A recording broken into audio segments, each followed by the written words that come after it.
আসসালামু আলাইকুম রহমতুল্লাহ।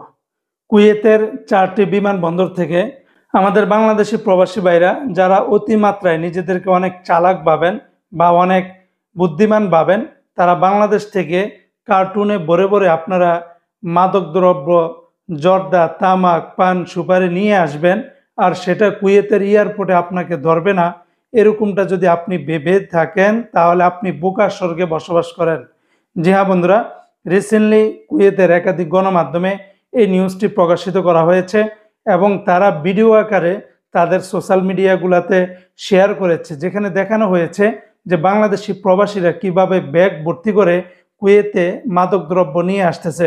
এই বিষয়ে নিউজে কি বলা হয়েছে সেটা আমি আপনাদেরকে জানিয়ে দিচ্ছি।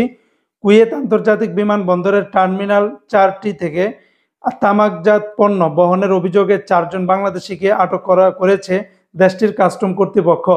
আজ বুধবার অর্থাৎ 20 জুলাই 2025 সাল কাস্টম বিভাগ এই তথ্য নিশ্চিত করেছে।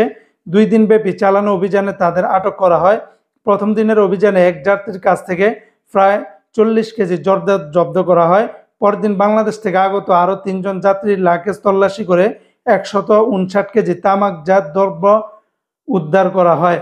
কুয়েতের কাস্টম বিভাগ জানান, দেশটিতে পান, জর্দা, সুপারি, অন্যান্য তামাকজাত পণ্যের আমদানি, বিক্রি এবং সরবরাহ সম্পূর্ণভাবে নিষিদ্ধ এবং এটা অবৈধ। এসব পণ্য প্রবেশ ঠেকাতে বিমানবন্দর সহ বিভিন্ন স্থানে নজরদারি জোরদার করা হয়েছে।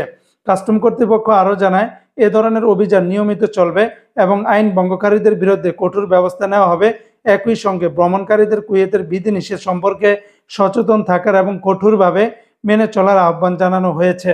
তাই আমাদের যারা বাংলাদেশি প্রবাসী বুদ্ধিমান ভাইরা আছেন, আপনারা যদি মনে করেন যে ব্যাগ ভর্তি ভর্তি পান, সুপারি, জর্দা, তামাকজাত নিয়ে আপনি কুয়েতে নিয়ে ব্যবসা বাণিজ্য করবেন আর কুয়েতের কাস্টম অফিসাররা সেটাকে আপনাকে চেক করবে না, তাহলে আপনার জন্য ওয়েলকাম।